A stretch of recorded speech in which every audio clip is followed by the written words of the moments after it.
할렐루야. 오늘 저는 회복이라는 주제로 여러분과 은혜를 나누려고 합니다. 오늘 본문 갈라디아서 3장 13절을 다시 읽겠습니다.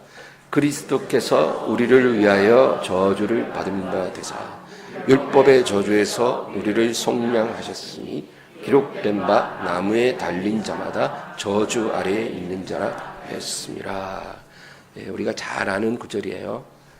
예수님께서 십자가에 달리신 것은 우리의 저주를 속량하기 위해서입니다.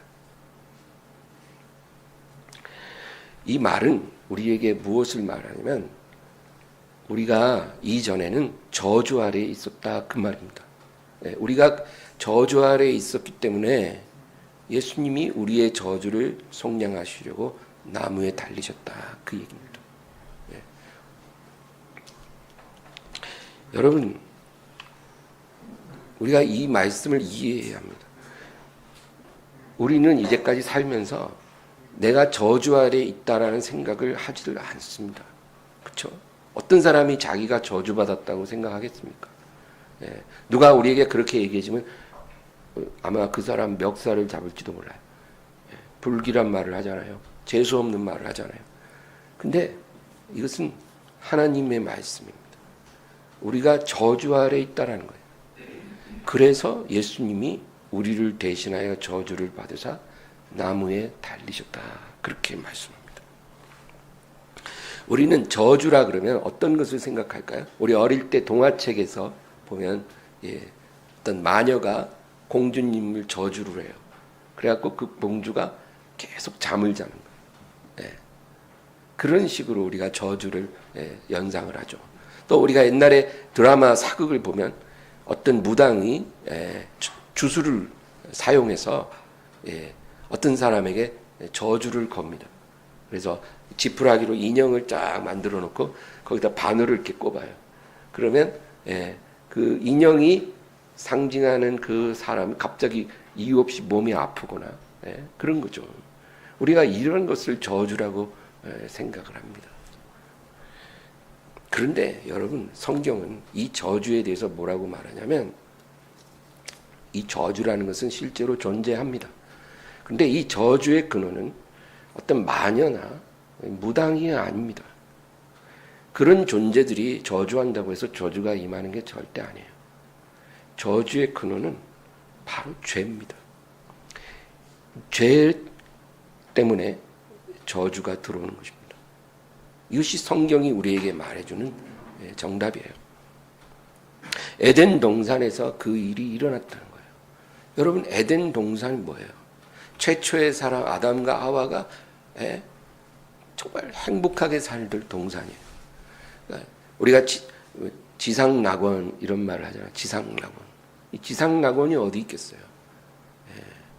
근데 바로 에덴 동산이 그야말로 지상낙원이었어요. 그곳에는 죄도 없고 저주도 없는 곳입니다. 너무나 아름답고 완전한 곳이었어요. 하나님이 사람을 지으실 때는 그런 환경을 주셨다는 거죠. 근데 그 에덴에 죄가 들어옵니다. 이 죄가 뭘까요? 죄의 본질은 하나님의 말씀을 저버리는 겁니다. 그게 죄예요. 하나님이 우리에게 어떤 말씀을 주셨는데 내가 그 말씀을 의도적으로 저버릴 때 그게 죄입니다. 그렇게 되면 저주가 필연적으로 들어온다 그 말입니다. 만약에 아담과 하와가 하나님이 그들에게 선악과를 먹어서는 안 된다 그랬잖아요. 그 어려운 게 아니거든요. 그 동산에 수백 가지의 과일 나무가 있는데 다 마음껏 먹으라는 거예요. 배를 먹든 사과를 먹든 뭐 어떤 과일이든지 너희들 마음대로 뭐 수량 제한 없이 뭐 낮에 먹든 밤에 먹든 새벽에 먹든 상관없이 자유롭게 먹으라는 거예요. 근데 동산 중앙에 심어진 그 나무, 그 한 그루의 나무의 열매만큼은 너희가 절대 먹지 말라는 거예요. 이거 어려운 게 아니거든요. 그거 안 먹는다고 부족한 게 없어요. 그런데 그거를 기어이 따먹는 거죠. 왜? 배고파서? 아니에요. 그냥 호기심 때문에. 그리고 그거를 먹으면 뭔가 좋은 일이 일어날 것 같은 거예요. 뭔가 행복할 것 같은 거예요. 그래서 기어이 그걸 따먹는 거예요. 하나님이 먹지 말라 하는데 알면서 어기는 거예요. 이게 여러분 죄입니다. 만약에 하나님이 그 과일 나무를, 선악과를 먹지 말라라고 말씀하지 않으셨다면, 그리고 그들이 그것을 모르고 따먹었다면 그건 죄가 아니에요, 여러분. 왜냐하면 하나님의 말씀이 임하지 않았거든요. 그건 죄가 될 수 없어요. 그러나 하나님이 먹지 말라고 했어요. 그걸 알면서도 내가 그것을 저버릴 때 그것이 죄입니다. 이 죄가 우리에게도 들어오면 에덴 동산에 죄가 들어오고 저주가 온 것처럼 우리에게도 똑같은 일이 일어난다는 거예요. 여러분, 그래서 이 에덴에 어떤 일이 일어났는가? 이 창세기 3장은 굉장히 중요한 장이죠. 그 우리가 가만히 살펴보면 이 죄가 들어오면 어떤 일이 일어나는지 우리에게 몇 가지 말해주는데, 첫째는 하나님을 피하게 되는 거예요. 희한하게도 죄가 들어오면 하나님을 피하게 됩니다. 하나님과 멀어지는 거예요. 예전에는 하나님과 가까이 있는 것이 불편하지가 않은데 죄가 들어오면요, 하나님을 가까이 하는 게 불편해지고 하나님과 동행한다는 게 굉장히 부담스러워지고 기쁘지가 않은 것입니다. 그래서 예전에는 동산에 하나님이 싹 임하시면 하나님을 기쁘게 맞으러 달려나갔던 두 사람이 죄가 들어온 다음에는 하나님이 이제 동산에 쫙 임하실 때 하나님을 피하여 두려워하여 나무 그늘 사이에 숨은지라. 그렇게. 그러니까 하나님을 피해서 숨어 다니는 그런 사람이 되는 것입니다. 여러분, 우리가 죄를 범할 수 있잖아요. 죄를 범하면 어떻게 해야 돼요? 빨리 회개해서 죄를 씻어야죠. 근데 죄를 회개하지 않거나 내 마음속에 장차 어떤 죄에 대한 계획을 갖고 있으면 여러분, 그게 뭐예요? 내 안에 죄가 들어와 있는 거예요. 내 안에 죄가 들어와 있으면 여러분, 그런 마음으로는 하나님께 가까이 가는 게 즐겁지 않습니다. 교회 가는 것도 즐거운 일이 아니고 예배 드리는 것도 즐겁지 않아요. 여러분들이 아마 여러분 경험했을 거예요. 저도 많이 경험한 거예요. 하나님 앞에 기도하고 말씀을 날마다 읽고 하는 게 이게 즐거운 일이 아니라 아주 괴로운 노동이에요. 결국은 안 하게 되죠. 왜 그럴까요? 기도하고 말씀 읽는 게 어려워서가 아니라 우리 영이 하나님과 지금 사이가 안 좋으니까 우리 영이 그렇게 반응하는 거예요. 그 다음에는 인간관계가 틀어지기 시작하죠. 그래서 어떻게 돼요? 아담과 하와가요, 서로에게 책임을 막 전가해요. 아담은 하와에게 책임을 미루고 하와는 뱀에게 책임을 미루는 거예요. 여러분, 우리가 어떤 죄를 짓는 것보다도요, 그 죄를 변명하는 게 하나님을 더 진노하게 만듭니다. 왜냐하면 하나님은 우리가 연약하다는 걸 아시거든요. 우리가 언제든지 죄를 범하고 또 넘어진다는 걸 하나님이 알고 계셔요. 그런다고 해서 우리가 일부러 막 죄를 짓고 그러면 안 되지만 우리가 죄를 범하지 않으려고 해도 때로는 죄를 범한다는 거예요. 그런데 하나님을 화나게 하는 것은 죄를 자꾸 변명하는 사람. 여러분, 절대로 우리가 그렇게 되어서는 안 된다, 그 말입니다. 그 다음에 삶의 고단함이 시작됐다는 거예요. 여러분, 죄를 범하고 죄가 들어오니까 처음에는 하나님을 피해요. 그 다음에 아담과 하와가 서로 불화가 생겨요. 그 다음에 어떤 일이 일어났어요? 환경이 무너지기 시작합니다. 삶이 고단해지는 거예요. 이전에는, 죄가 들어오기 전에는 아담과 하와는 동산의 관리인이었어요. 관리인. 여러분, 동산 관리인이라는 건 아주 힘든 일이 하나도 없어요. 그냥 하나님이 이렇게 창설하신 그 아름다운 완전한 그 낙원을 그냥 누리는 거예요. 그래서 수많은 동물들이 있잖아요. 동물들 이름 지어주고, 화초, 나무들, 꽃들 이름 지어주고. 얼마나 재밌어요. 내가 이름 지어주면 그게 그 이름이에요. 그리고 그 신기한 동물, 식물들 관찰하고, 그리고 하나님이 맺게 하신 과일과 채소들 마음껏 먹고. 여러분, 이건 일도 아니에요. 이거는 그냥 행복을 누리는 거예요. 그게 아담과 하와의 일상이라는 거죠. 그러니까 하나님이 우리에게 주신 노동이라는 건 어떤 고단한 게 아니라 하나님이 주신 복을 누리는, 온전히 누리는 것. 그게 원래 하나님이 주신 노동이에요. 돈을 벌기 위해 막 노동하는 게 아니라 가지고 있는 돈을 쓰기 위해 노동하는 거예요. 이해가 되십니까? 잘 안 되실 거예요. 왜? 우리가 그렇게 살아보질 않았거든요. 돈을 버는 것도 힘든 일이지만 여러분, 돈이 한 100억 있어 보세요. 그것 내 생애 동안 어떻게 쓸까 고민하고 그 쓰는 것도 쉬운 일이 아니에요. 근데 즐거운 일이죠. 원래 하나님이 우리에게 허락한 노동은 그런 노동이라는 거죠. 근데 죄가 들어오고 저주가 들어오니까 그 노동의 개념이 바뀐 거예요. 그래서 이제 동산에서 쫓겨납니다. 그 동산의 관리인 자리를 빼앗기는 거예요. 그리고 바깥으로 쫓겨나니까 이제 어떻게 돼요? 거기서는 이제 먹고 살 걱정이 이제 제일 우선이에요. 왜냐하면 동산에서는 가만히 있어도 아름다운 과일, 채소가 풍성했는데 이제 동산 밖에 오니까 그런 거 하나도 없어요. 가시 덩굴 잡초만 무성해요. 땀을 흘려 밭을 갈지 않으면 먹을 것을 얻을 수가 없다는 거예요. 그러니까 이제 일해야 하는 거예요. 즐기기 위해서 일하는 게 아니라 생존하기 위해서 일을 하지 않을 수가 없어요. 일 안 하면 먹고 살 수가 없으니까요. 이것이 저주가 들어온 다음에 변화된 것입니다. 그 다음에 여자에게 특별히 출산에 관련된 고통이 심하게 임한 겁니다. 여자는 아기를 낳아야 해요.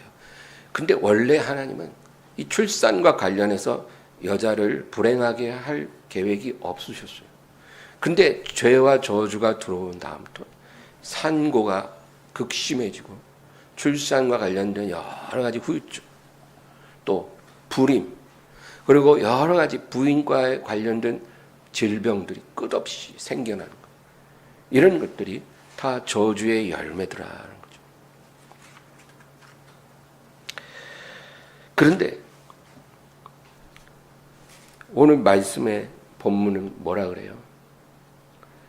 예수님께서 이러한 우리의 저주를 속량하기 위해 우리의 저주를 대신 받으셨다는 거죠. 그래서 율법의 저주에서 우리를 속량하셨다. 그렇게 말씀합니다. 왜 율법의 저주라고 말할까요? 우리가 하나님의 말씀을 저버림으로 저주가 들어왔잖아요. 그래서 율법의 저주예요. 어떤 마녀가 우리를 저주한 게 아니고, 무당이 저주한 게 아니고, 뱀이 저주한 게 또 아니고, 마귀가 저주한 게 아니라 우리가 하나님의 주신 말씀을 저버렸기 때문에 저주가 들어왔다는 거예요. 그래서 율법의 저주인 거예요. 율법 자체가 나쁜 게 아닌데 말씀을 저버렸기에 저주가 임했다, 그 말입니다. 여러분, 저주는 우연히 오는 게 아니라 이와 같이 분명한 원인이 있다. 성경은 그것을 말해주는 거예요. 어떤 사람은 우리가 그러면 다 좋은데 이제 예수님을 믿었으니까 이런 저주에서 우리가 자유하게 된 거 아닙니까? 그렇게 말하죠. 맞아요. 우리가 예수님을 믿으면 이런 저주에서 우리가 놓여나는 거예요. 이런 저주의 굴레에서 우리가 자유케 된다는 거예요. 그런데 문제는 예수님을 계속 믿지 않는다는 거예요. 이게 오늘의 주제예요. 예수님을 믿어서 저주에서 자유케 되는 건 맞는 거예요. 그건 진리예요. 복음이에요.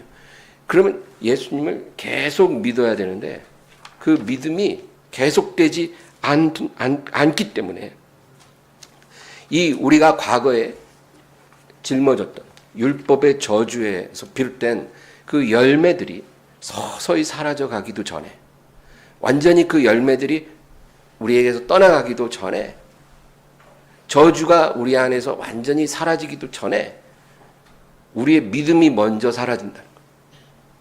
그래서 이 저주의 열매가 사라지지 않고 계속 되는 거예요. 또 이전에 사라졌던 저주의 열매가 다시 또 생겨나기 시작합니다. 여러분, 믿음은 모든 저주로부터 우리를 자유케 하는데 그 믿음은 일회성, 단회적인 그런 믿음이 아닙니다. 우리를 구원하는 믿음은 연속적인 그런 과정이에요. 구원파라는 이단이 있어요. 이 구원파 이단이 정말 위험한 이단이에요. 왜냐하면 우리가 얼핏 들으면 그것이 뭐가 잘못됐는지 잘 몰라요. 근데 이 구원파가 말하는 게 뭐냐면 믿음이 아주 단회적인 사건이라는 거예요. 그래서 한 번 딱 믿으면 그 믿음의 효과가 계속된다는 거예요. 너무나 그럴듯하죠. 아마 우리같이 연약한 사람들이 들으면 굉장히 솔깃해요. 왜? 한 번 믿으면 그 효과가 영원하다는 거예요. 그래서 우리가 그 다음에 죄 좀 짓고 여러 가지 좀 세상과 이렇게 어울려서 적당히 살아도 우리의 구원이 손상되지 않는다는 거예요. 한 번 믿어서 구원받은 거는 그거는 불변한다는 거예요. 마치 어떤 백신을 한 번만 딱 맞으면 평생 그 백신이 효과가 있다고 할 때 그런 식이에요. 너무나도 치명적인 이단이죠. 그래서 연예인들이 이 구원파를 좋아하는 것 같아요. 연예인들이 구원파 좋아하는 이유가 자기들은 죽어서 지옥 가고 싶지 않고 천국은 가고 싶은데 세상에서 또 즐길 거 다 즐기고 하고 싶은 것도 다 하고 싶거든요. 근데 이 두 가지가 서로 충돌하는데 구원파는 이게 충돌하지 않는다는 거예요. 한 번 믿으면 영원히 구원받는 거기 때문에 그 다음에 죄를 지어도 이제 회개하면 되는 거지 구원이 취소되거나 구원을 잃어버리지 않는다는 거예요. 정말 그럴까요? 여러분, 믿음은 단회적인 사건이 아니고 연속적인 과정을 말합니다. 우리가 구원받는 시작이 있고 구원을 완성하는 끝이 있어요. 그 과정이 믿음입니다. 우리가 언제 구원받았어요? 예수님을 영접할 때 구원받는 거예요. 근데 이것은 그러니까 믿음이 시작되는 시점이에요. 믿음의 시작이죠. 그럼 그 믿음이 쭉 진행됩니다. 계속 믿어야 되는 거예요. 언제 끝나요? 예수님 앞에 우리가 설 때. 그때 우리의 믿음이 종료되는 거예요.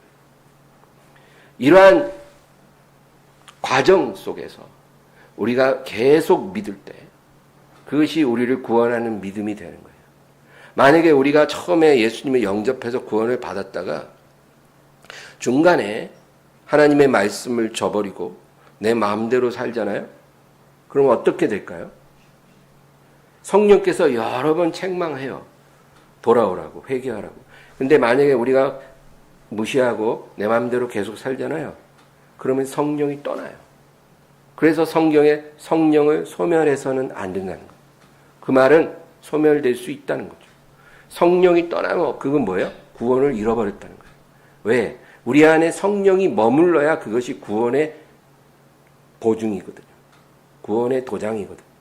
근데 성령이 떠나면 구원 이제 잃어버렸다 그 말이에요.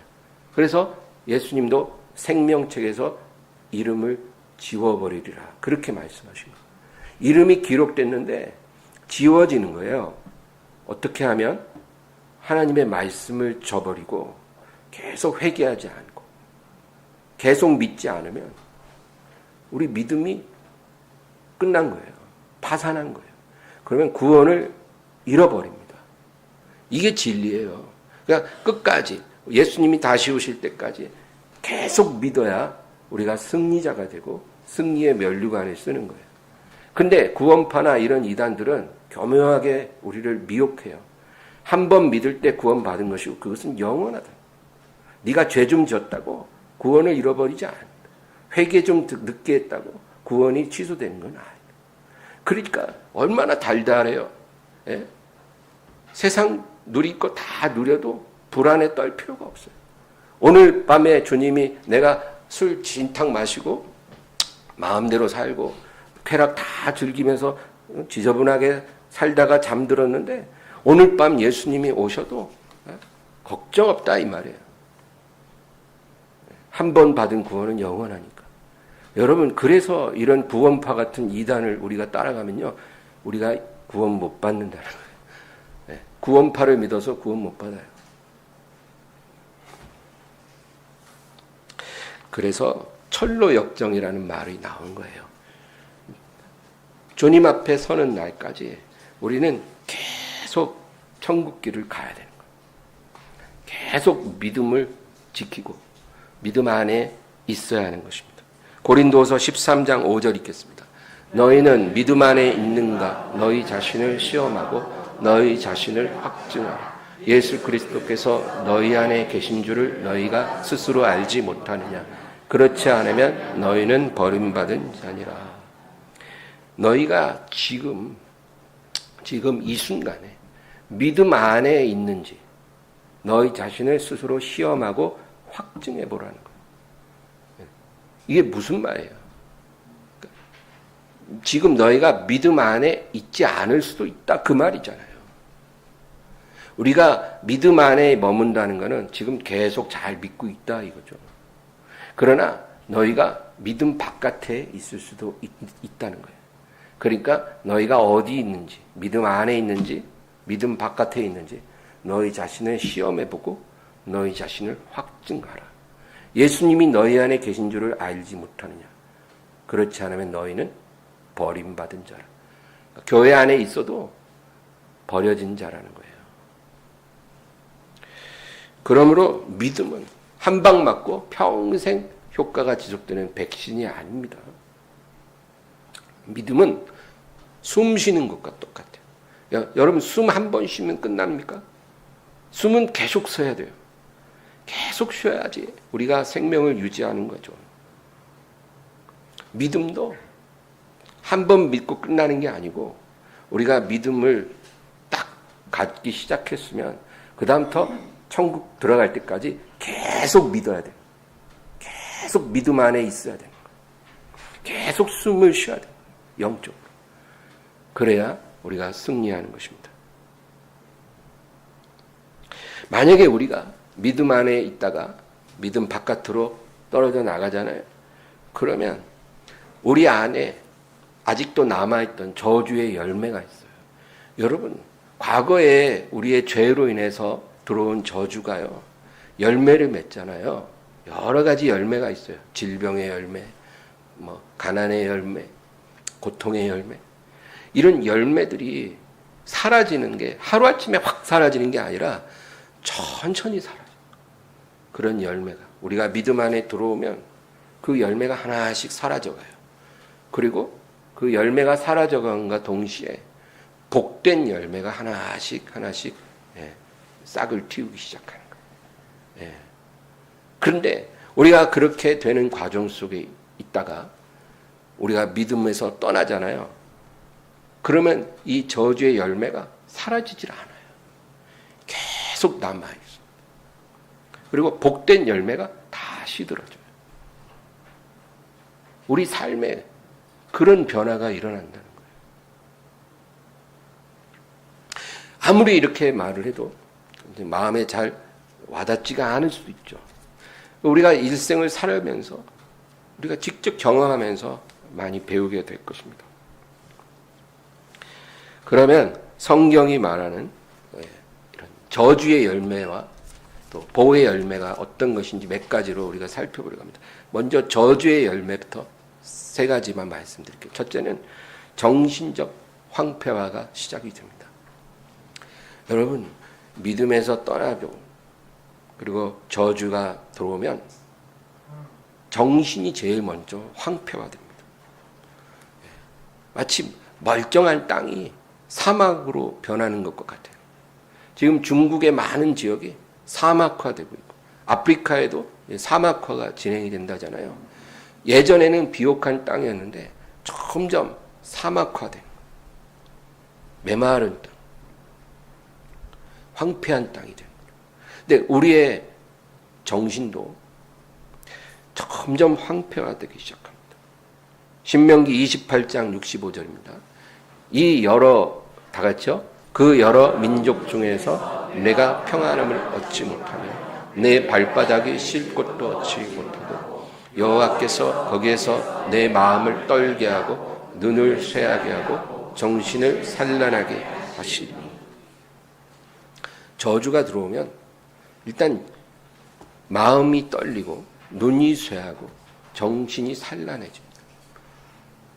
오늘날 현대인들이요, 정신과 질병이 굉장히 많습니다. 우울증 엄청나죠. 모든 자살하는 사람들은 기본적으로 우울증이 있습니다. 우울증, 조울증, 불면증, 노이로제, 공황장애, 불안장애, 신경쇠약, 분노조절장애, 대인기피증, 폐쇄공포증, 이런 모든 정신병들이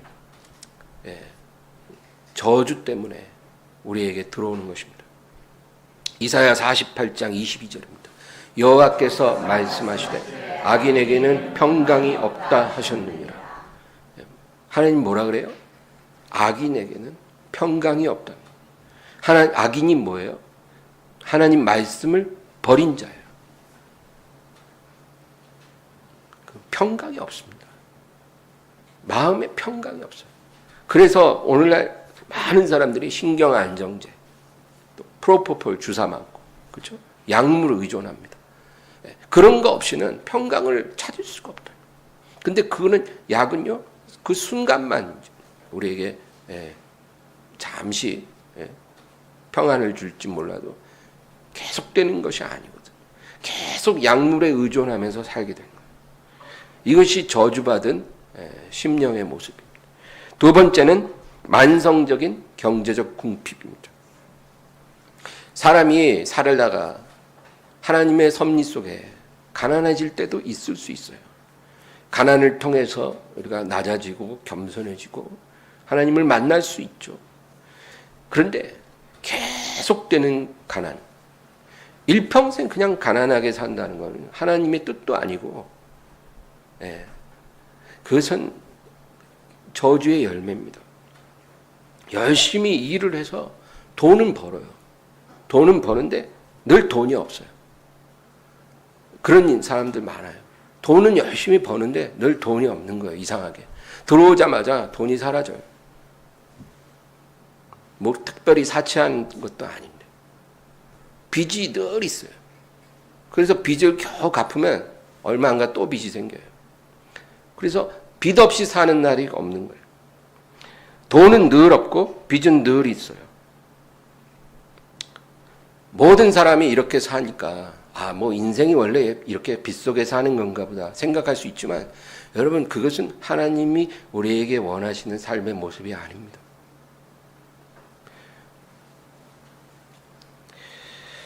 학계 1장 6절 7절입니다. 너희가 많이 뿌릴지라도 수확이 적으며 먹을지라도 배부르지 못하며 마실지라도 흡족하지 못하며 입어도 따뜻하지 못하며 일꾼이 삭슬 받아도 그것을 구멍 뚫어진 전대에 넣음이 되느니라.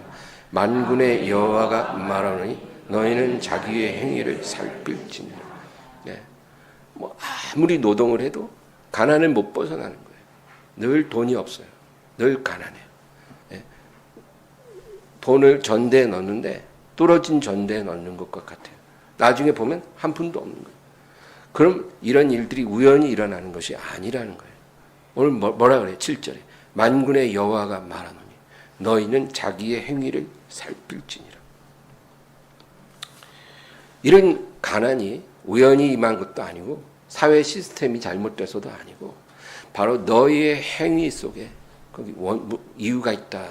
하나님이 말씀하신다는 거죠. 그 다음 9절 말씀입니다. 너희가 많은 것을 바랐으나 도리어 적었고 너희가 그것을 집으로 가져갔으나 내가 불어버렸느니라. 나 만군의 여호와가 말하노라. 이것이 무슨 까닭이냐. 내 집은 황폐하였으되 너희는 각각 자기의 집을 짓기 위하여 빨랐습니다. 너희가 많은 것을 바랐는데 도리어 적었다. 누구나 많은 것을 바라죠.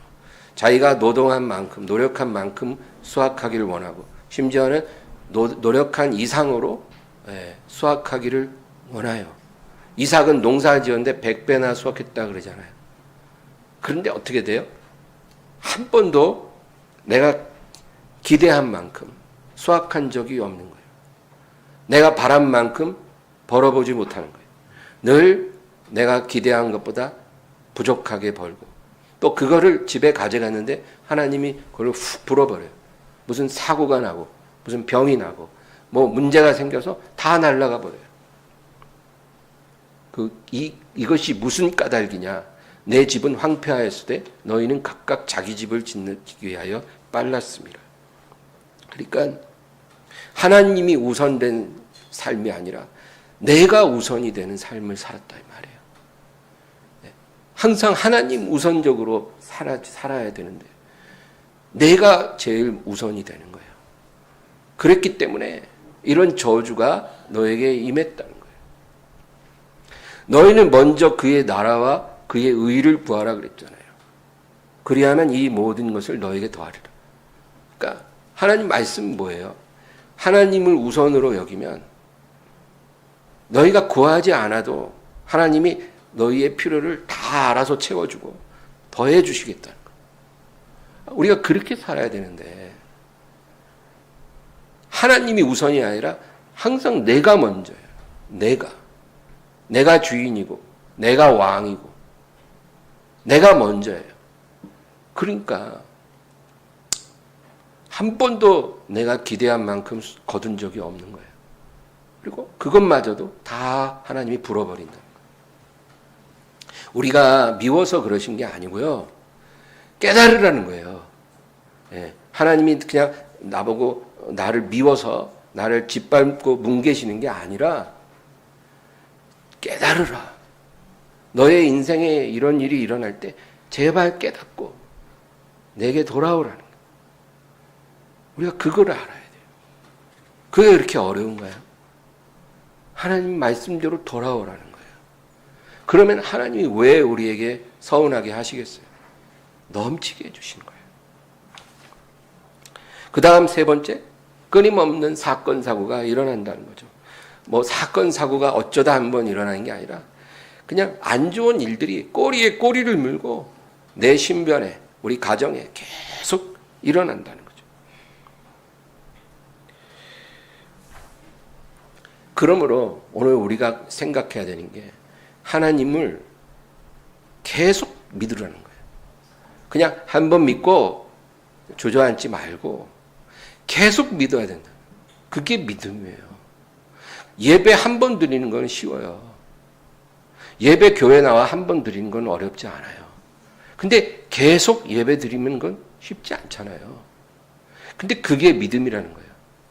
한 번 예배 드리고 믿었다가 아니라 계속 예배 드리고 한 번 기도하는 것이 끝나는 게 아니라 계속 기도하라는 거예요.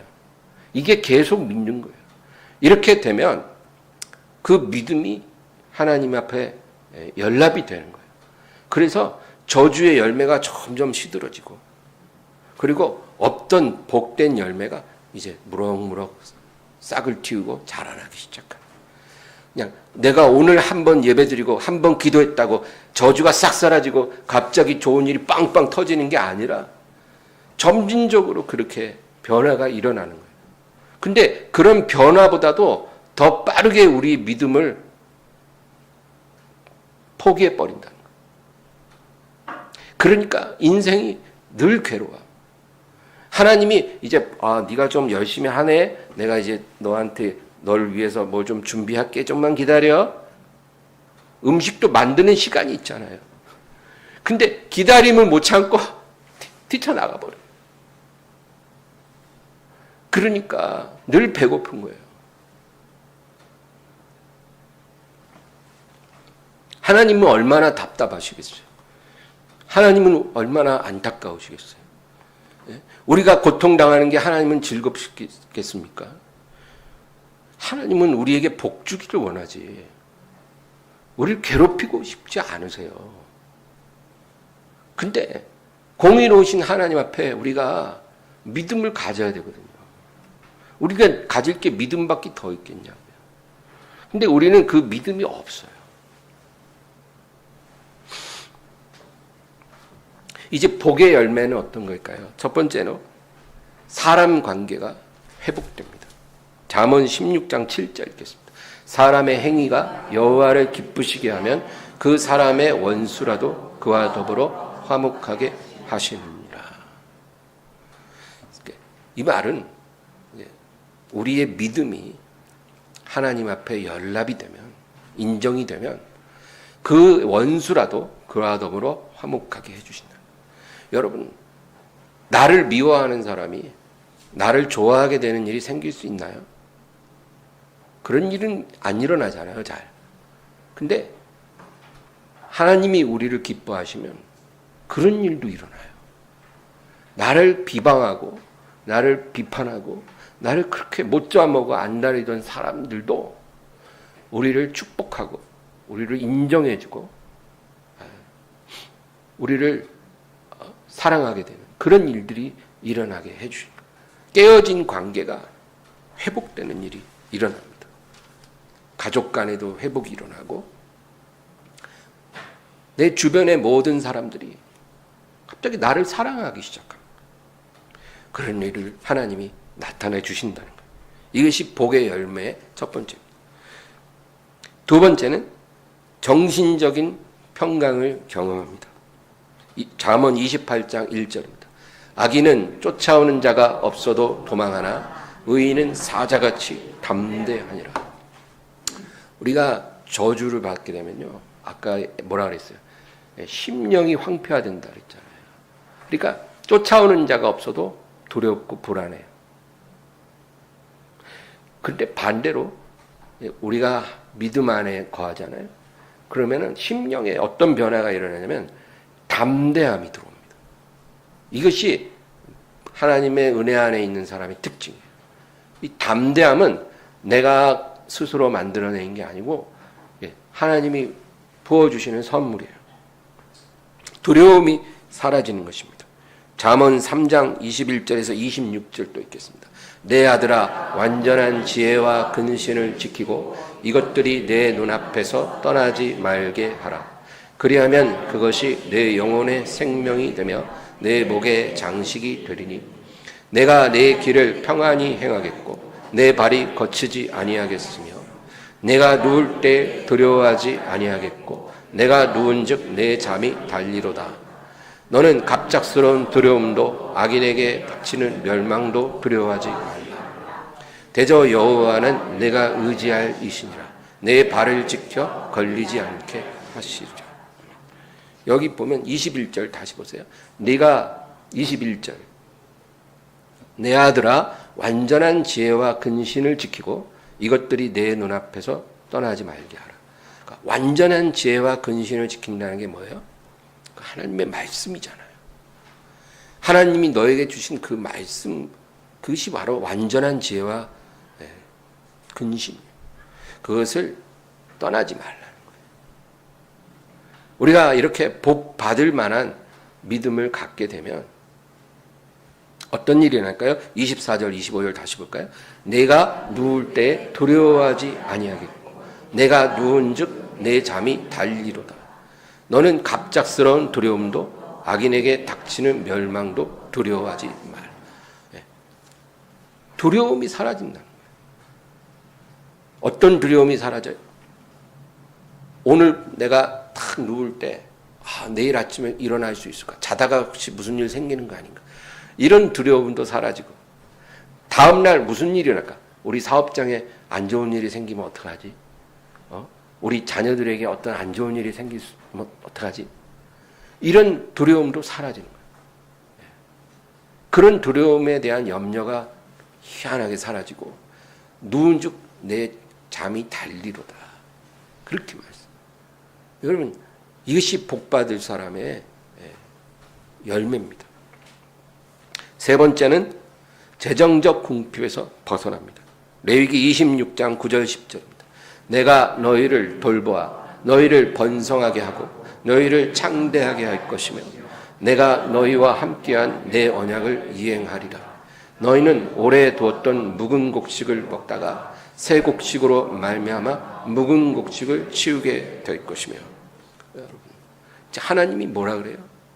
너희가 내 계명을 지키고 내 말에 청종하면 내가 너희를 돌보아 번성케 하고 창대하게 하리고 하고 내가 언약을 이행하리라.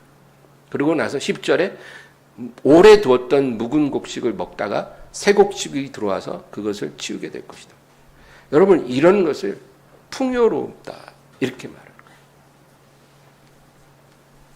내가 먹고 쓰는 것보다 수확하고 거두는 게 더 많은 거예요.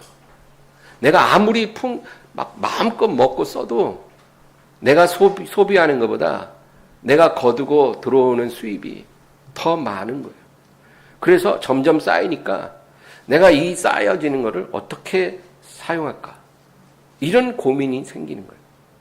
이런 고민하며 사는 인생이 풍요로운 인생이에요. 반대로 저주를 받게 되면 그렇지가 않아요. 내가 써야 될 건 이만큼인데 들어오는 건 너무 적은 거예요. 그래서 어디서 빚을 낼까? 누구한테 좀 빌려볼까? 이런 고민하면서 잠을 못 자는 거예요. 여러분 이렇게 살면 안 된다는 거죠. 원래 그런 인생이 정상이 아닙니다.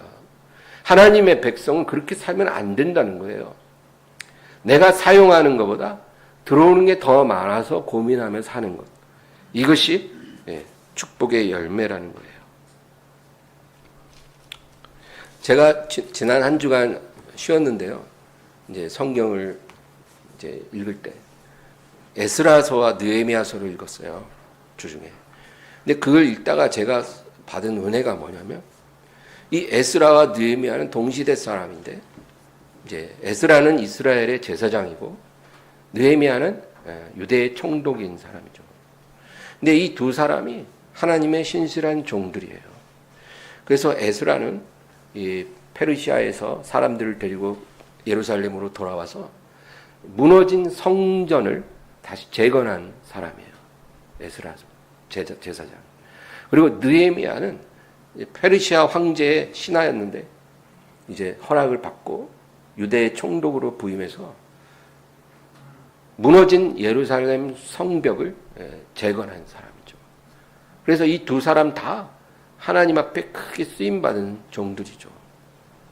그런데 이 두 사람이 이 중대한 과업을 이루어 나갈 때 어떤 일들이 일어납니다. 근데 성경을 보니까 하나님이 그 이스라엘 백성 가운데 어떤 죄를 딱 드러나게 해요. 지금 성전을 재건하고 영적으로 이스라엘을 재건해야 되고 또 성벽도 다 다시 쌓고 이렇게 해야 되는데 이 중대한 일을 하기에도 지금 바쁜데 백성 가운데 어떤 죄가 드러나지는 거예요. 에스라서에는 그 이스라엘의 남자들이 이방 여인들과 통혼을 하는 겁니다. 율법에는 그렇게 하면 안 된다고 하나님이 엄히 금하셨고 이방 여인을 마음대로 아내로 맞이하는 거예요. 그런 죄가 드러나졌어요. 또 느헤미야에서 보면 돈이 많은 사람이 돈이 없는 형제들한테 돈을 빌려줄 때 이자를 이제 매겨요. 이자를 받기로 하고 돈을 빌려주는데 그 가난한 사람들이 못 갚잖아요. 그러면 그들의 집과 전답을 빼앗았습니다. 그래도 돈을 못 갚으면 그 처와 자식들을 종으로 팔아서 그 돈을 챙겨요. 이런 일들이 이제 일어나는 거예요. 근데 이 에스라와 느헤미야가 고민하는 거예요. 왜냐하면 이런 죄에 연루된 사람들이 하층 사람들이 아니라 다 상류층, 엘리트들이에요. 가진 자들이에요. 힘 있는 자들. 그들이 갖고 있는 어떤 죄를 하나님이 이제 드러내신 거예요. 근데 지금 해야 할 일이 많은데 그런 것까지 다 처리하려면 너무 골치가 아프잖아요.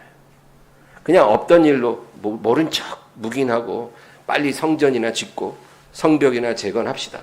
이렇게 하면 더 쉬울 수도 있죠. 그런데 에스라와 느헤미야가 그렇게 하지 않고 이런 죄들을 다 처리합니다.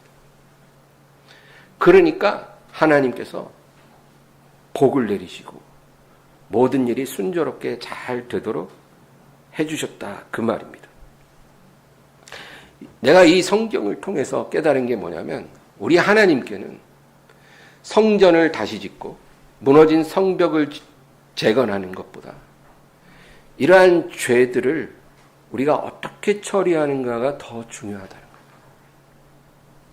이것이야말로 우리의 삶에 드리워진 저주를 우리가 제거할 수 있는 중요한 열쇠예요. 여러분, 하나님이 우리 각 사람에게 죄를 드러내 주시고 그것을 처리하라고 말씀하세요. 저는 저에게, 하나님 저에게도 그렇게 말씀하시고 또 각 사람에게 다 다르게 말씀하세요. 그런데 우리가 그것에 어떻게 반응하느냐가 하나님의 말씀에 우리가 얼마나 순종하는지가 우리의 삶의 저주를 뿌리 뽑을 수도 있고 그냥 저주가 그대로 남아있게 만들 수도 있어요. 이것은 우리의 결정에 달려 있어요. 이것이 진정으로 우리의 운명을 바꿔놓는 일이에요. 이게 안 되면 우리가 아무리 교회 열심히 다니고 하나님을 겉으로 잘 섬기는 것 같아도 저주가 사라지질 않아요. 하나님의 복된 열매가 맺히질 않습니다. 그러니까 진정으로 중요한 것은 성령께서 내게 말씀하시고 보여주시고 드러내 주시는 모든 크고 작은 죄들을 내가 바로 처리해야 돼요. 이게 진정한 순종이에요. 예. 이게 안 되는데 뭐 교회 열심히 나가서 뭐 이것도 하고 저것도 하고 뭐 그런 거 다 별 의미가 없다는 거예요. 하나님이 이거 해 하면 그거 하는 게 제일 좋은 거예요. 그런데 그게 우리 각 사람에게 다 다르다는 거예요. 그러니까 내게 하나님 말씀하소서. 내가 주의 종이 듣겠나이다. 우리가 그렇게 고백하고 내가 조용하게 기도할 때 성령께서 내 심령에 말씀하시는 거기에 귀를 기울이세요. 내가 정말 듣기 원하고 순종하기 원하면 말씀하실 거예요. 나는 너의 삶에 이런 부분을 원한다. 이런 것이 없어지기를 원하고 이런 것이 생기기를 원한다. 하나님 말씀하실 때 여러분 그냥 순종하세요. 이 순종이 처음엔 어려워도 한번 하기 시작하면 가속이 붙어서 여러분 원수의 진은 빠르게 무너지고 하나님의 나라는 빠르게 세워진 거예요. 이런 일들이 일어나야 합니다. 그래서 하나님이 우리를 얼마나 기뻐하시는지를 하나님이 여러 가지 증거로 열매로 보여주신 거예요. 아까 말한 것처럼 심령이 새로워집니다.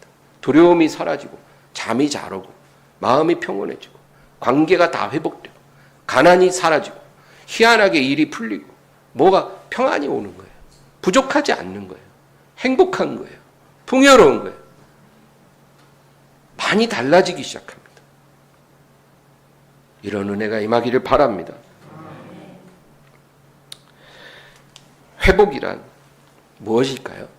여러분, 그냥 단순히 내가 잃어버렸던 건강, 잃어버렸던 재물, 잃어버렸던 명예를 다시 되찾는 게 회복이 아니고요.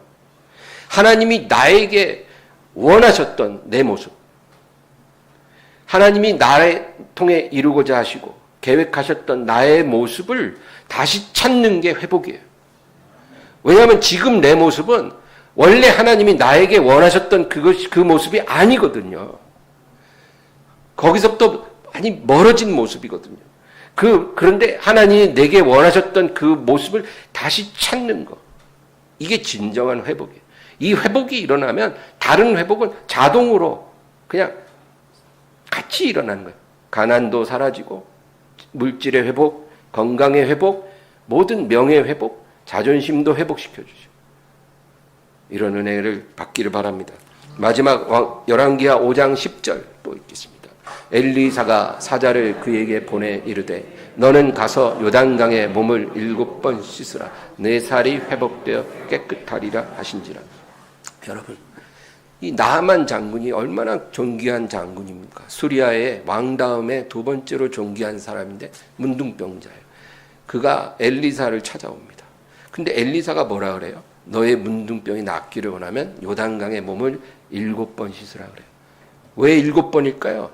그냥 한 번만 씻어도 하나님이 못 하시겠어요? 근데 굳이 7번이에요. 그것은 오늘 말씀과 일맥상통해요. 한 번 믿는 게 아니라 계속 믿으라 이 말이에요. 한 번 믿고 포기하지 말고 계속 믿으라. 7이라는 건 완전 수잖아요. 그러니까 계속 믿으라 이 말이에요. 그래서 7번 몸을 씻으면 네가 깨끗하리라. 네가 계속 믿으면 너의 저주는 사라지고 하나님의 영광이 나타나리라. 그래서 나아만 장군이 어떻게 했어요?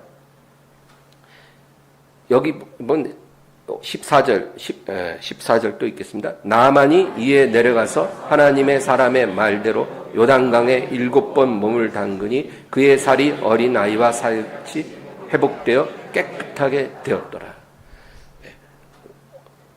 문둥병 걸리기 전의 살보다 더 깨끗하게 됐어요. 근데 여기서 어떤 단어를 써요? 회복되어 깨끗하게 되었더라. 하나님은 우리를 회복시킬 수 있으십니다. 근데 7번 씻어야 돼요. 그거는 계속 믿으라는 거예요. 믿음을 중단하지 말고 계속 믿으라. 믿음 안에 거하라. 그러면 하나님이 너를 깨끗하게 하시리라. 15절 읽겠습니다. 나아만이 모든 군대와 함께 하나님의 사람에게로 돌아와서 그 앞에 서서 이르되 내가 이제 이스라엘 외에는 온 천하에 신이 없는 줄을 아나이다. 청하건대 당신의 종에게서 예물을 받으소서 하니. 하나님이 원하셨던 모습은 바로 이거예요. 진정한 회복은 살이 어린아이 살처럼 회복되는 게 아니고요. 나만의 영혼이 하나님을 경외하는 영혼으로 변화받는 거예요. 이게 하나님이 나아만이라는 사람에게 원하셨던 모습이에요. 그러니까 살이 깨끗해진 그는 두 번째고요. 나아만의 영혼이 거듭나는 것, 하나님의 사람으로 변화받는 것, 그것을 하나님이 원하셨던 거예요. 여러분, 이런 회복이 임하기를 주의 이름으로 축원합니다. 하나님 아버지 감사합니다. 영광을 돌립니다. 오늘도 참된 회복의 역사가 우리 가운데 이루어지게 하여 주시옵소서. 감사하고 예수님의 이름으로 기도합니다. 아멘. 찬양 부르고 기도합니다.